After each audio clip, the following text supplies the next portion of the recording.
O'clock. So is everybody ready to go out with Tiff? Fantastic.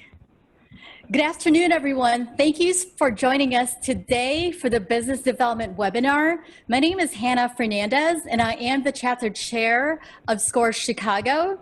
To give you a quick background, SCORE has been around since 1964 as a resource partner of the SBA. We offer free and confidential business mentoring for startups and established businesses across the United States. To schedule a mentoring session with us, please go to our website at chicago.score.org. Please remember that the SCORE Chicago team and I are here to support you so you don't have to be alone in your journey of entrepreneurship. And just a quick housekeeping before we begin, please continue to write your comments and questions in chat and make sure that you send it to all panelists. And we'll go ahead and have a Q&A at the end of the webinar. So again, thank you. This is going to be an amazing presentation. And Awatif, you're on. Thank you, Hannah, and good afternoon, everyone, and welcome to the Leadership and Work Culture webinar. I want to thank SCORE for arranging this session this afternoon, and I hope you find it beneficial to all. So with that, I wanted to start by just telling you a little bit about myself so you know who I am and where I come from. My name is Awatif, and I'm the founder of Our Horizons LLC. I have 15 years international work experience, 10 of which with a multinational company called British American Tobacco. I worked for them out of their headquarters in London, UK, in Hamburg, Germany, Dubai, United Arab Emirates, and Algiers in Algeria, which was an emerging market for us. My last role at British American Tobacco was the head of HR. So I was responsible in taking care of the entire HR function, from hiring all the way to exiting. So the transactional side of HR, such as payroll and compensation, were never too attractive to me because you could always outsource that, you could automate that. I was much more interested in the people side of HR, such as development, succession plans, performance, strategy, leadership skills. And so this is what I do right now at Our Horizons. We offer leadership development programs, and we define leadership in three main pillars: people leadership, business leadership, and strategic leadership skills. All these pillars help you in developing a competitive advantage. And we're going to go through all these pillars in the session this afternoon. So with that said, the agenda is pretty simple for today. It has two parts to it. Part one is understanding leadership, and then we move into work culture. It is important to tell you here that this is part of a much bigger leadership program called Creating Inspiring Workplaces. And that program has 5 elements to it. It has leadership skills, bias mitigation, diversity and inclusion, business ethics, and work culture. But for the purpose of today, we're just going to focus on leadership and work culture. But just know that these other elements all are interlinked and they build on each other. So it's all of this stuff is important to become a holistic leader or well-rounded leader. But we're just going to focus on the 2 elements for today's session. Some ground rules. I know we're doing this remotely, so I would ask you to please resist the temptation of checking your emails, looking at your phone for the next 50 minutes or so. I'd ask you to please be present. This is a safe space. We're gonna be having some interaction exercises and polls, so please participate. There's no such thing as a wrong question. And then on the last point there, this is really an introduction to knowledge, but knowledge is nothing without action. So I'd really encourage you to use the learnings from this afternoon's session to apply in your daily routine so you can become better in your own leadership development journey.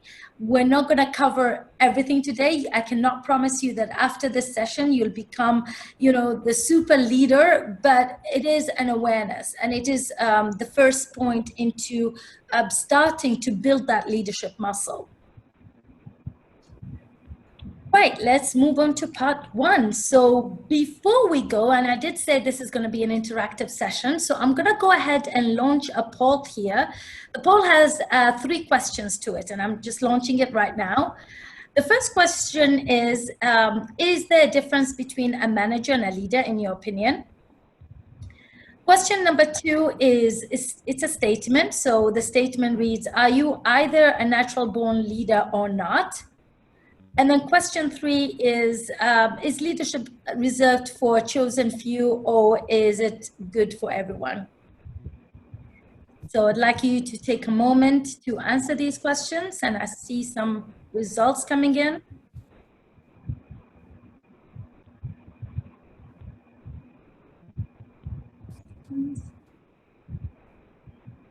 We're halfway there with the votes.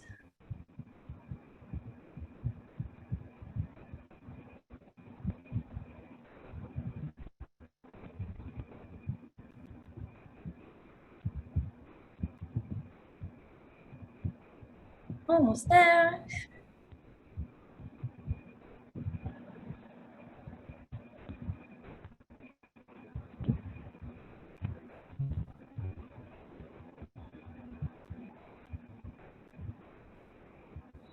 Right, I'm gonna go ahead and end the poll here and share the results with you. So if you haven't voted yet, take a minute or a second or a couple of seconds to do so, and then we'll share the results with everyone. All right, I think it's safe to end the poll here and share results. So great, there is a difference between a leader, a manager, a coach, a mentor, a therapist. Sometimes these words are used interchangeably without knowing the roles and responsibility for each. Hopefully by the end of the session today, you will see the difference between a leader and a manager. And leadership is, like I alluded to earlier, it's like a muscle, right? You take time, you have to be intentional, and you can develop leadership skills and you can develop that muscle. So there's no such thing as you're either a naturally born leader or not. You can certainly develop certain skill sets to help you become a better leader, to help you become a better listener, for example. So definitely this is something that you could work on. And then on the last question there, is leadership reserved for a few? Actually, it is not. Everyone can exhibit leadership skills. You don't have to have the title or the position of leadership in your job title or job description in order for you to conduct yourself in a certain way. You can obviously learn and you can evolve, and we all continue to develop and evolve over time. So thank you for that, for your participation, making sure that everyone's awake there. Okay, back to our presentation. So what does leadership really mean? Now, if you go and Google the word leadership today, you will find 2.6 billion definitions of it. There are over 70,000 books and videos written on the matter. For simplicity purposes, I choose this one definition from the 34th President of the USA. He defined leadership as the art of getting someone to do something you want done because he, and this is my addition in brackets, or she, wants to do it. So it is essential to distinguish between holding a leadership position or having that title and demonstrating leadership skills, like we said. So leadership is not attached to a particular job, a particular function, or a particular department. It's actually all about how you conduct yourself, and you can choose, you have full control in terms of your own self-conduct. Let's look at few characteristics that make up a good leader. And I'm going to share a list here with you. This list is not a complete list by all means, but it is a starting point. And like I said earlier, this session today is all about raising awareness. So these are some characteristics or some traits that make up a good leader. And we're going to go through these one by one. The first one is leaders really push the thinking of their people beyond old boundaries. So they always push the bar and encourage people to exceed in their work and in the things that they're about to deliver. Leaders energize their team. And let me give you an analogy or a metaphor about energizing. So imagine you're going to a sports game of which you're a devoted fan of a particular team. Would you be sitting down quietly observing the game, or would you be on your feet clapping, cheering, and supporting your team? Obviously, if this is a fan, if you're a fan of the team, it will be the latter. You'll be up energetically supporting the team.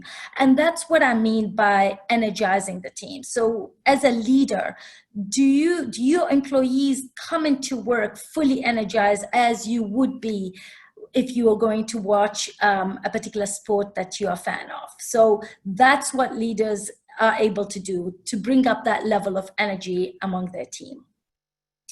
Leaders acknowledge problems. They don't push them away or under the carpet. They transfer the ownership of work to those who execute the work, so they never take credit for somebody else's work. They create an environment where each person in the business wants to be responsible. So you're giving them the autonomy, which generates responsibility to deliver. A good leader is a good coach. Now, coaching is a whole new program that we're not going to be able to dive into today in detail. But I would say that a coach is different, again, from a manager. A coach would never tell you what to do, or a good coach, I should say, would never tell you what to do, would never give you instructions. That's a manager's job. A good coach would help you come up with the best fit solution for yourself by helping you see any blind spots. So they use various tools in the coaching tool set, such as questioning or thought-provoking questions, to help you come up with the best fit solution and see any blind spots that you might not have. So even if a group of people share the same problem, each person will tackle that problem differently, depending on their situation. And a good coach would be able to help you come up with the best way to tackle a problem that's a good fit for you, rather than them telling you what they would have done, or just giving you instructions on what to do. So that's just a rough introduction into coaching. And like I say, this is a whole new program and there's certification around coaching too. But for the purpose of today's session, just know that a good leader or makeup of a good leader is a person who can coach the development and of personal capabilities for the team around them. Good leaders learn quickly and encourage others to do so. Good leaders know how to control or how to balance control. So too much control creates paralysis and it blocks and it becomes cumbersome to tackle the business function. And too little control can create chaos and anarchy. So a good leader knows how to balance that control so they don't create blockages and they don't also have things loosely functioning that could become also a block to delivering the work that's at hand. A good leader listens to the quietest voice in the room and encourages the quietest voice in the room as well. They are receptive to bad news, and not only receptive to bad news, but they actually ask for feedback because they want to develop. They have an open door policy. And then finally, emotional intelligence. And emotional intelligence is another big topic on its own. So we're not going to be able to dive into it in detail today, but I do encourage you to go and Google it and learn a little bit about it. But the whole premises of it is really the ability to recognize and understand emotions, and that's your own emotions as well as emotions of those others, and then to use that information or to use that data to guide your decision making. And it has 4 pillars to it. So emotional intelligence is a good makeup of a good leader. So that's the list that I have for you today. It's not a complete list by all means, but it is a good indicator of the makeup of a good leader. So now that we have defined, or we used one definition of the president to define what a leadership is, and we've looked at some characteristics that make up a good leader, I'd like you to take a moment here to pause. And I'd like you to think about the best manager you've ever had, the best supervisor you've ever had. Write their name down. This is just for you to keep. You don't have to share this with anyone. Just write their name down and think about what they said. How did they behave? And most importantly, how did they make you feel? So take a moment to think about somebody and write their name down and think about that individual in terms of what they said, how they behaved, and what they made you feel.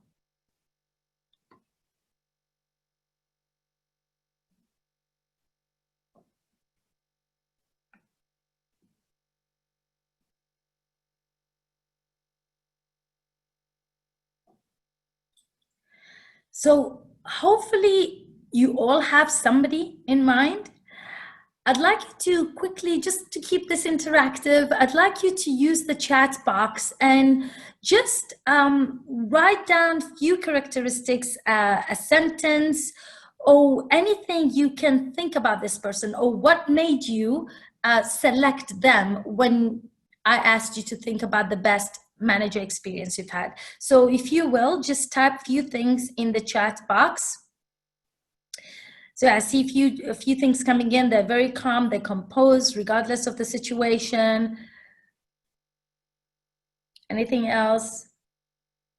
They behave with integrity, they're compassionate, they're supportive, they encourage you, they're good listeners, collaborative. So exactly, keep them coming, guys.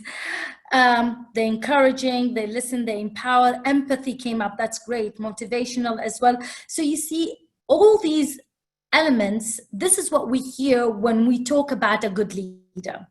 We never get words such as smart, knowledgeable, a great coder, a best program manager.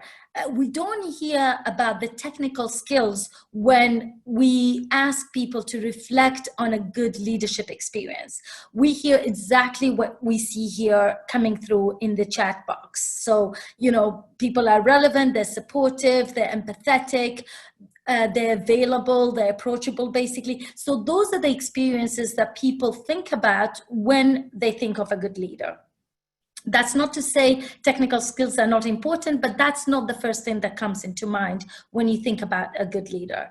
So now, similarly, I'd like you to reverse it, and I'd like you to take a moment here and think about the worst manager you've ever had. Hopefully, this is not going to be a very painful experience for you guys, but just for the purpose of this exercise and just to reverse it, think about a manager or supervisor who did not exhibit good leadership skills.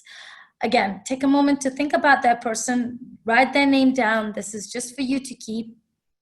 And similarly, as you did with the good manager, just think about what they said, how they behaved, and what they made you feel. I'll give you a moment to do that.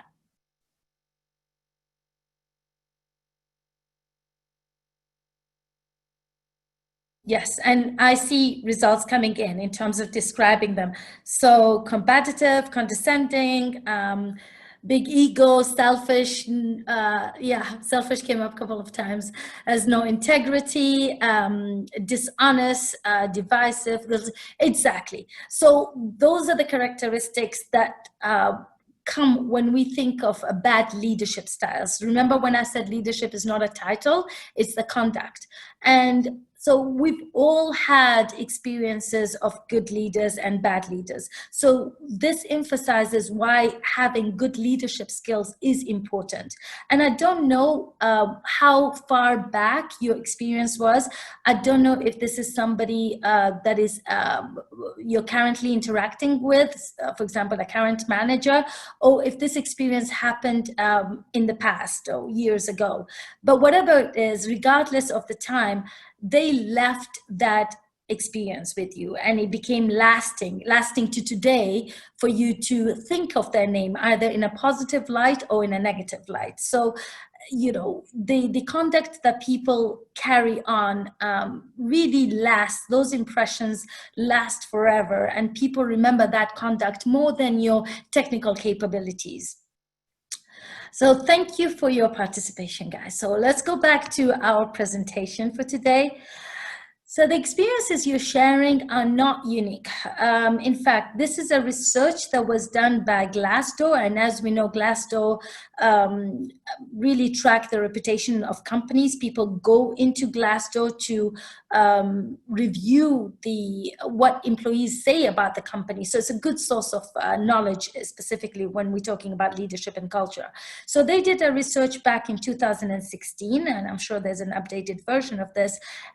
They asked people about the big four, and the big four are culture, value, leadership, and career.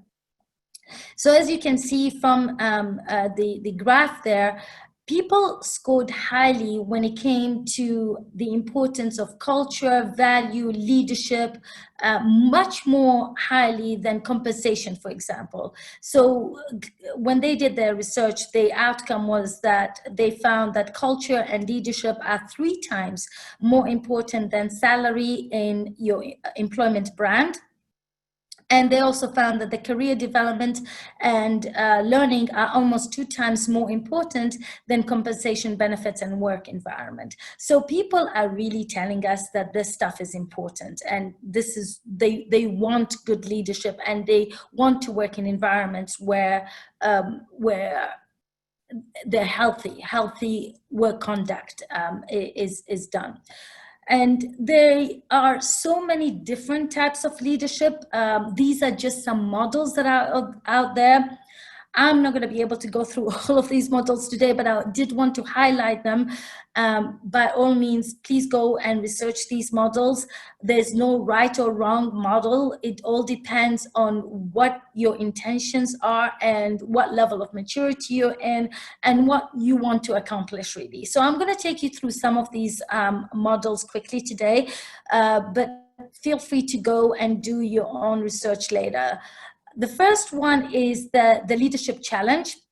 So the leadership challenge is based on a book and a website and talks about 5 different elements of the leadership challenge. Then you have the next model is your situational leadership, and that talks about adaptability and the maturity levels. And it talks about 4 levels, really: delegating, participating, selling, and telling. So that's that model. The servant leadership is all about the philosophy in which the main goal of the leader is to serve. So it involves focusing on others, on their success, and building better relationships. The authentic leadership is Harvard, actually. Harvard offers this type of training, and it's all about the leader's legitimacy through honest relationships. It talks about heart, purpose, values, and relationships and self-discipline.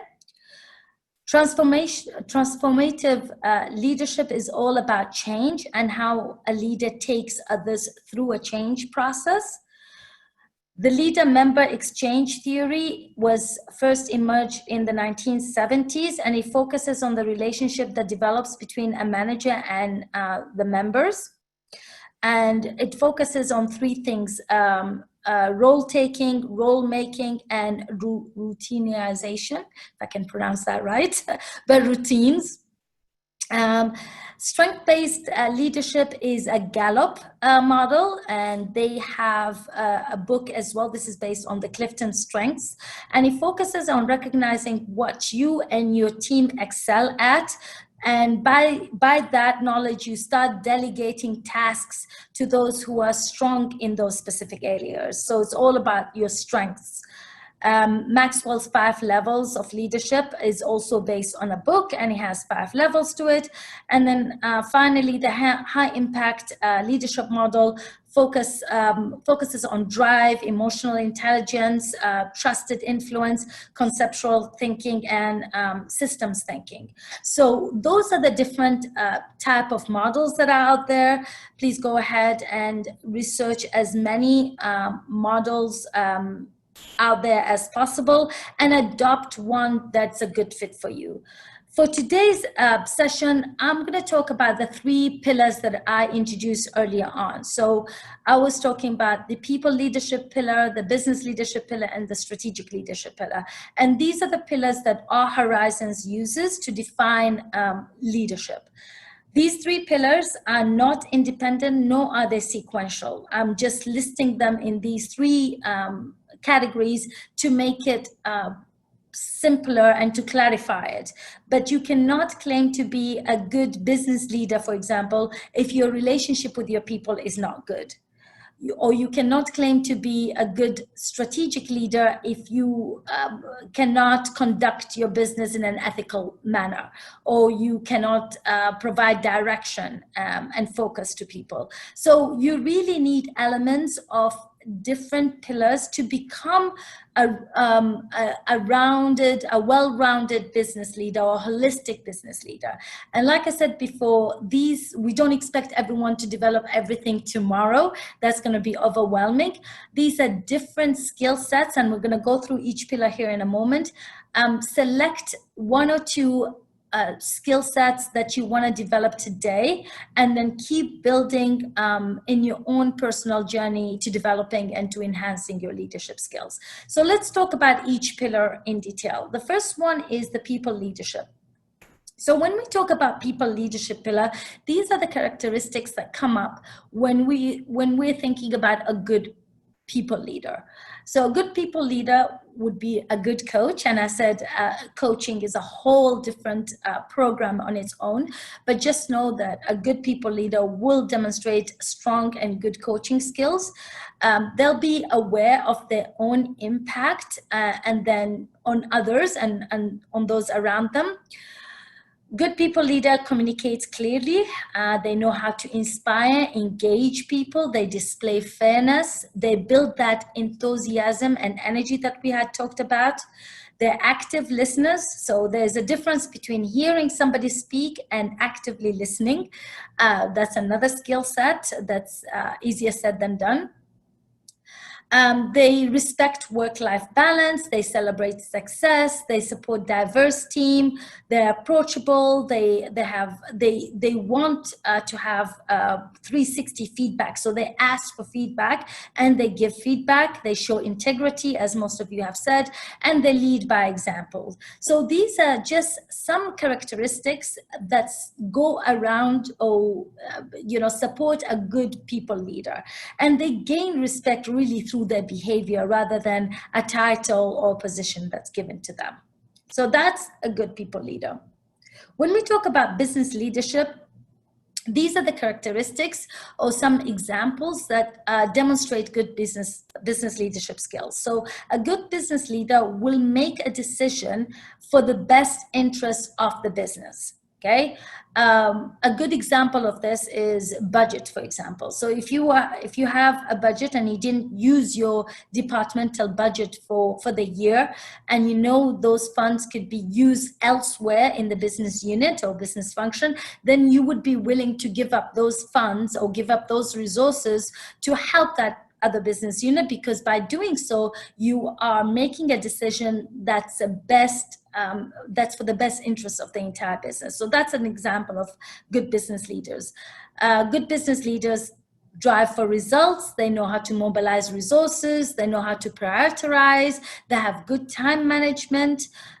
They're good negotiators, actually excellent negotiators, and they know how to influence shareholders. They have ethical business awareness. They can manage change. They're very good at effective crisis management. And what better time to test this than now among COVID? They demand discipline. They have customer-centric. So again, these are just some examples that differentiate a good business leader. And then finally, with the strategic leadership skills, these are the people that really provide direction and focus. They have world-class thinking. They develop centers of excellence, and they challenge the status quo and encourage others to do the same. They reduce complexity, they adapt quickly, they drive for innovation, they staff for the strategy. So these are just examples of a good strategic leaders. And that's why I put them in 3 main pillars, because they're really different from one to the other, depending on the focus area. So putting it all together, that's what needs to be done in order to move the needle to become a holistic leader. And you have external factors too. So you have your personal components, your personality, you have the team dynamics or team components, you have organizational components such as the strategy, your organizational hierarchy, the vision, customers, and what have you. And you also have the environmental components, so legal, technical components. These are all kind of external components that come into your whole leadership charter. And I like to summarize it with this quote. Children have never been very good at listening to their elders, but they've never failed to imitate them. So leadership really starts at the top, and it starts with you. If you behave in a certain way, then everyone around you will mimic that behavior. So it really, it needs to start at the top in order for it to replicate, because people would then replicate that behavior across the organization. All right, so that was a quick dive into leadership. We're going to move to talk about culture, and then we're going to take some questions. And I see some questions coming in, but I promise you I will address all those questions at the end. So let's talk about work culture. So work culture is really the DNA of the organization. It's the identity of that organization. Every organization has its purpose. So the purpose is, why do we exist? Why do we do the things we do? Then you have your brand, and your brand is, what are we known for, or what do our customers come to us for? Then you have your culture, and the culture is really all about, how do you live? How are we gonna conduct ourselves? How are we gonna work together as a team? And that's what culture is all about. And it is important because it drives the behavior of the organization as a whole. It creates more alignment, because if people act the same way, it becomes more agile and more aligned, which then leads to better results and creates competitive advantage and reputation. And if your board is not already focusing or talking about a great culture, then they will soon start to care about it. And culture is unique to the organization. So by all means, you can have a look at other organizations and see what they have done to give you ideas of what kind of culture you want to embrace.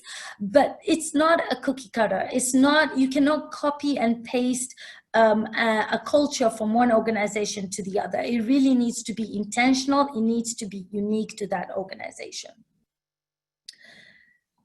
And when we talk about culture and strategy, there are 2 schools of thought. So the chicken and egg situation, or that's what I call it, and I'll take you through that in a minute.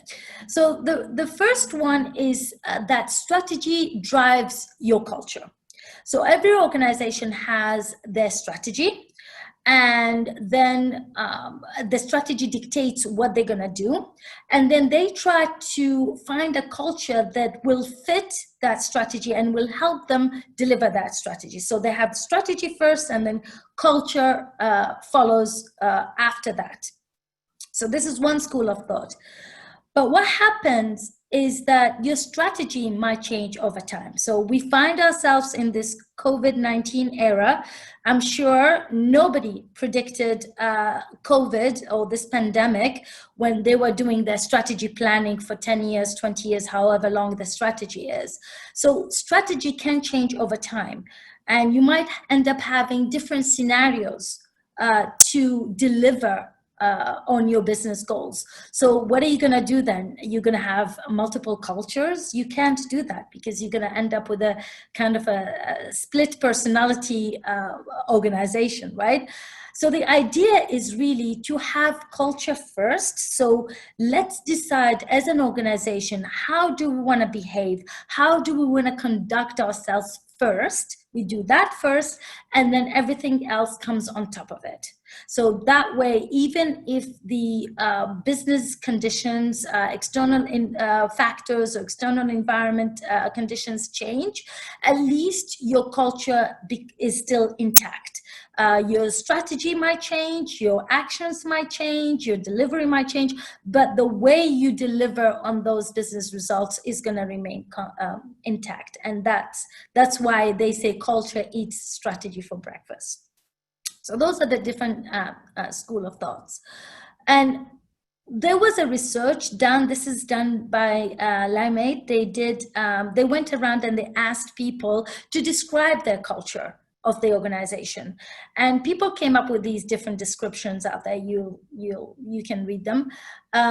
So basically, top down versus participative decision making, cold versus caring culture, number focused or quality focused, micromanaged or autonomous culture, secretive versus honest, indifferent versus curious, rigid or relaxed culture, disjointed or integrated, hierarchical or flat organization, reactive, proactive, relational saving versus truth telling, and trust creating versus trust destroying. So these are just descriptors that people have come up with to describe what their culture in their organization looks like. So hopefully all of you can come up with some sort of a description of your culture. But if you're not sure, or if you are in a startup that you're trying to just come up with the kind of culture you want to adopt and embrace, then the recommendation is to have a culture conversation. So in the culture conversation, you can ask a series of questions. These are just examples of 7 questions you can ask, but they're not the only questions. Like they're not written in stone. But if you ask these questions, then it would help you come up with the kind of culture you are currently living in, or the kind of culture you want to embrace. The suggestion is to come up with a group of, say, 5 to 7 under 10 managers, middle managers, put them in a room and have this culture conversation. Ask these questions about how you want to be known, how do you want to conduct yourselves, and how you want to operate. And the answers to these questions will help you decide on what kind of culture you are going to take on. And if this is one way of deciding about your culture, another way is to look at how complex your business is. So there are a series of questions, and I'm going to share some questions here with you that your employees can be asked and your customers can be asked. And if any of the answers to these questions is a yes, then that's a signal that they're brewing cultural problems, or maybe toxic culture, or you need to go back and have that culture conversation. So some of the questions to ask, and this comes from Harvard Business Review. So some of the questions to ask is for your employees. Do your employees have to access several systems or use manual workarounds to accomplish a task? Do they have to contact multiple people to get their job done? Do they have trouble identifying the appropriate in-house experts when needed? And do they frequently have to stop tasks to wait for decisions or seek approval? So again, if the answers to these questions is yes, then that's a signal that you should relook at your culture and revamp your culture. Similarly, you can ask your customers these questions. Do your customers have to contact multiple people or call centers for each product or service you offer? Are different logins required to access products or services online? Do your customers have to provide the same data multiple times during interactions or when switching between departments or switching between channels? And is your customer experience inconsistent from one part of the enterprise to the other? Again, if any of these answers to these questions is a yes, then that means your culture is your business is a little bit too complicated. So simplifying those business processes would lead to a better culture. And like Simon Sinek says, customers will never love a company until the employees love it first. So to all those executives that they claim they need to focus on their customer first before their employees, they are wrong, because those customers would leave once they detect that the organization doesn't treat their employees right, or that the employees are not happy within that organization. So it is really important to focus on that culture and find out how morale is and how happy the employees are, because that will pull in more customers. And these are just some examples of a toxic work culture. I'm not going to go through all these examples here today, but basically, if you find any harassment within the organization, and there's so many business cases and so many scandals that have happened in the news, obviously they happen because the culture allowed it to happen. So any harassment, whether it's racial, physical, sexual, any bullying, whether it's in the physical workspace or cyberbullying, any theft of company property, theft of personal property, damage of company property, or physical security threats or data threats. So when these things come up, or when you start detecting these things within the organization, that means you need to go back to that culture conversations we had talked about, and revamp it and look at ways to fix and eliminate this kind of behavior from taking place in the workplace. So I'll share here quickly just culture indicators, and again, this is not a complete list, but it should raise some awareness and should start the ball rolling when you're thinking about the type of culture you want to have in your organization. So the first one is the level of formality. And the level of formality is not only the dress code, but also how do you address one another at work? Do you use first name, last name? Do you have uniforms? And uniforms are fine, but do you identify with any symbols, any jargons? That is a good indicator of what the culture is within the organization. Next is your organizational hierarchy. So how many levels, how deep it is, and it's okay. You don't have to all be operating in a flat organization. Just as long as you know where to go, who to contact, and that hierarchy does not become a blocker. So even if you have a deep or an organization with many levels, as long as it's agile and as long as you know where to go, then that's not a problem. What's your hiring process? What does it look like? How do you onboard your employees into the work? How do you promote your executives? Do you adopt the sink and swim kind of mentality, just throw them out there and see if they'll survive? Or do you actually give them the tools that will allow them to become successful? So in a lot of organizations, what happens or what tends to happen is that people get promoted because of their technical knowledge or technical performance. And they get promoted to a managerial level or a leadership level without giving them the tools to become successful in that role. So, and we see this happen. So you take a person who's a great technical person or great team player, and then you put them in this leadership position without giving them those tools, and they fail. And you wonder, well, this person was great. He was a great performer. Why is he or she failing in this position? Well, it's probably because you went into that sink or swim kind of mentality, just threw them out there without giving them the necessary tools to become successful. Internal communications is a good indicator of how good your culture is. So how frequent is your communication? What channels do you use? Do you use any jargon? What formats do you use? Do you make sure that you're communicating enough? And especially now in this era of COVID, when everything is virtual, there's no such thing as too much communication. So you need to double or triple on your communication efforts.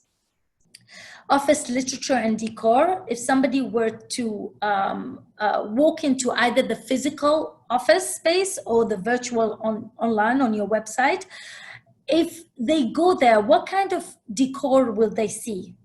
Will they see anything that is unintentionally excluding others, or any offensive decor? Or if they are out there waiting for you in the reception and you have some literature in the coffee tables, what kind of literature would they see? Because those are indicators of what kind of culture the organization has adopted. Your decision making, some of these are self-explanatory. Your business meetings, how complicated are they? What do you do before the business meeting, during the business meeting, and after the business meeting? It's another topic on its own.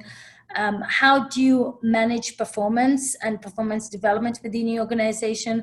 How do you manage conflict? And conflict resolution is very, very big.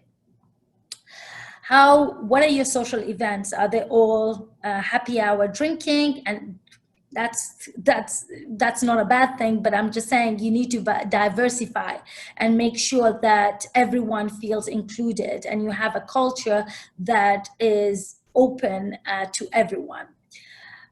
Your life-work balance, and again, we have to deal with crisis, so once in a blue moon, when it happens rarely that you have to ask people to work overtime, then that's fine. But when it becomes a habit and when people are not getting compensated, then that's a clear indicator of what kind of culture you have at hand. And then finally, handling employee separation. And we all have to leave at some point, either voluntary or involuntary. Your employers can be your biggest ambassadors. So when you are handling that separation humanely and ethically and legally, then that goes a long way to promote and your culture and your reputation. So make sure that your separation with your employees leaves a good lasting impression, and focus on it being humane, well, legal first of all, but also separate in a humane manner. So again, these are just some indicators out there, and select what you will. Like I say, the intention of today's session is not to overwhelm you with everything that's out there. Leadership is a serious business, but if it's done without fun and if it's done in a rigid manner, then it will cause harm for everyone. So pick what you can work on today, and then pick something else next month, and continue in building your leadership muscle. Finally, I wanted to share this humorous organizational chart I found online. We all have our typical or conventional organizational hierarchy or charts with boxes and all that kind of stuff. But this is what happens in an organization. You have internal relationships. You have a romantic relationship going on. You have some internal business relationships going on. You have people in your organization who share similar sports or have similar associations, kids going to similar schools. You have maybe family relationships in the middle. So you have to manage all of this. And on top of it, the customer as well. So having a good culture and leadership skills extends your traditional hierarchy, and it goes into this deeper kind of relationships and that go on within the organization. When I saw this chart, I was like, okay, I have to share it. It's typical of what happens in a particular organization. And last, in leadership, you do not attract who you want, but you attract who you are. So going back to that earlier comment I made about it all starts with you. And if you think, for example, let me give you just a story here. If they're a group of robbers who want to go and rob a bank, they're not going to select a police officer to be the leader, right? They're going to select somebody like them. So that's what I mean by this. If you conduct your business in a certain manner, if you conduct yourself in a certain manner, those around you will mimic, and you will find that this behavior is replicated throughout the organization. All right, so we're coming towards the end here. I shared with you the 3 pillars that All Horizons uses to promote and develop and enhance and advocate leadership skills. So I wanted to take you through some of the programs that are under each pillar. And again, this is not to overwhelm you. Pick what you want in terms of developing your own journey. And I'm not advocating come to All Horizons. I'm just trying to tell you what kind of programs are out there and are offered by different organizations to help you with some of the skill sets that we talked about earlier. So the first one is the people leadership skills. And if you remember, the people leadership is all about how to support, engage, and inspire your people. So the programs that come under these pillars is all about goal setting, having effective feedback, transferring that mentality from a manager's mentality to a coach mentality, building empowering teams, having diversity, inclusion, and equity, bias mitigation, talent pipeline development, and developing healthy work organizations. So those are the kind of themes, or those are the kind of programs that come under people leadership. Under business leadership, this is all about how you manage the conduct of your business. You have goal setting as well, because with goal setting, it can be business goals as well as personal goals. You have change management, you have business ethics, because people are now becoming confused between what's ethical and a misconduct. So you have to tell people what's what. Talent pipeline management, harassment detection and prevention. That is both sexual harassment and racial harassment, and negotiation skills as well. And then finally, strategic leadership is all about strategy development, creating inspiring workplaces, and having or developing your leadership charter. So these are the different programs that are available out there, and this is dynamic. It keeps evolving as we continue to all learn and expand on our leadership journey. And so that's what I have for today. We have about 8 minutes or so that I intentionally wanted to set aside for some Q&A. So I want to just hand it back to Hannah for some Q&A. I'm going to stop sharing my screen so we can all see one another. That sounds fantastic. Thank you so much, Awatif. That was such an excellent presentation. We really appreciate it. So there are some questions that came in today. One is from Rose Lancaster. What she said is, how do you describe world-class thinking when the whole world as a whole do not think or act the same? That is true. So leadership is all about being that empathetic and being open. So when we talk about world-class thinking, I'm talking about globalization. okay? And the world is all one right now. It's all merging into one. So in a sense, and I think I'm pretty sure actually the world-class thinking came when we were talking about business and strategic leadership. So if you are going to expand your business, then the strategic business thinker will think about expansion globally. So those are all, looking at lessons learned globally to enhance their business locally. So those are the kind of skill sets that I was talking about when you're talking about world-class thinking. And there's a couple of questions that came in. I know we have this recording that we can share, but can these slides be emailed to attendees? It's your decision. It's up to you. Sure, I can email. I don't have everyone's email, so I can share the PDF with you, Hannah, and feel free to just don't copy. That sounds good.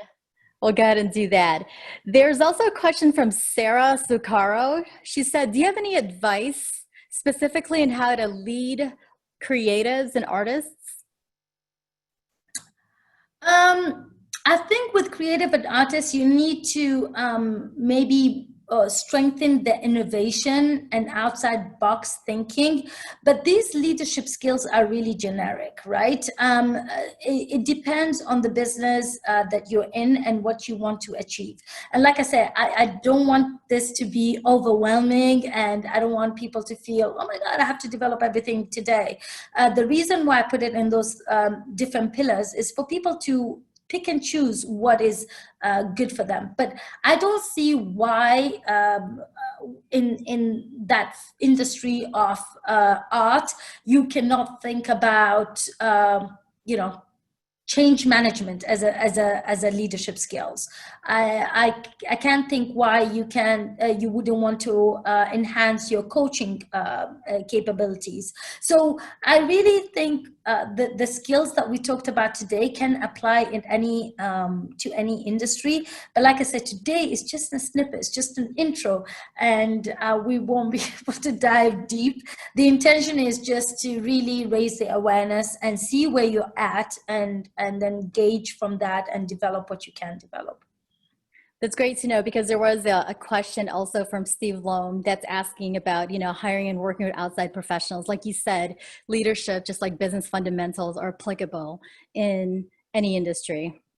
Correct. Yeah. Now there's a business question, and any of the SCORE mentors can go ahead and feel free to. Awatif can. I decided to open my coffee shop. This is from Jeanette Fanphilis. What is the best chance right now to open that during the pandemic?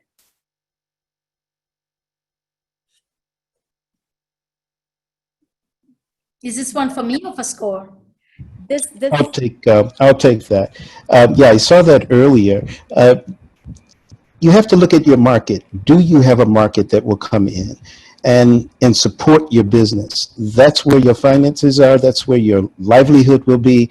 Look at that first. If you have the market that will be there, go for it. But if you don't think that you will, doing the research and understanding who your customers would be and where would be important. And Jeanette, understand also that, SCORE mentors are here for you, and we can't answer all the questions within the short amount of time, but please go to our website at chicago.score.org, and a SCORE mentor will actually sit down with you and really help you analyze the market need, as well as mitigate some risks, especially during this time, because you got to go ahead and put, health and safety and the fear of customers walking into your coffee shop, all that into consideration. So definitely come in. Yeah, if I may add, why don't we take this opportunity to think about innovation and how we can do things differently? So, a lot of people are looking at COVID as, oh my God, this is such a blocker. But I would encourage you to flip that thinking and take this as an opportunity to step back and see, well, what else is not being done? And this is an opportunity to start building on that and tap into that early on. That's just I wanted to add. Go ahead. Absolutely. So Alfonso and then Universal, if you can address that as well. Yeah, I found that question interesting because there's also a lot of uncertainty when it comes to the different levels of phases that the city has in regards to where we are in the safety code. And so it might be something where if this positivity index keeps rising, we might have to scale back, in which case I would say hold off until that part of the uncertainty of business is minimalized. Because right now, if you're just starting off, I think you will not be in a good position.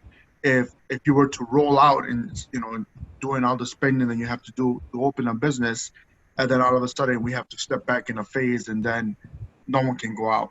And then with the brick and mortar, I think it would be detrimental. Universal, do you want to add to that? Yeah, I think it's a really great question and really interesting. I would suggest use the business canvas model. And now it's the business canvas model. If you look at the model and look at your delivery, I think to what the presentation is talking about today, and using your leadership and being innovative in your approach to be creative in how you would deliver and your methods of delivery in this time of COVID-19, and really see where that takes you. And at the same time, too, we're here. Explore. Feel free to contact us, and we'll help you figure it away. Absolutely. There's also some comments coming in that this is an excellent presentation, so thank you so much, Awatif. There's one from Rose Lancaster. Is there a company you're aware of that fits the category of quote unquote loving your employees first? There are a few. If you look at the there are awards given for a top leading company kind of thing in terms of people matrix. Southwest Airlines, I believe they were in the top 5. I don't know if they were at the top 5, but they were in the top 5. The likes of, I don't know, Google, in terms of creating that environment that caters for everyone, but there is caveat, there is a catch to that. I don't know if you've seen the movie, what was it called again? The Circle, I think, with Tom Hanks.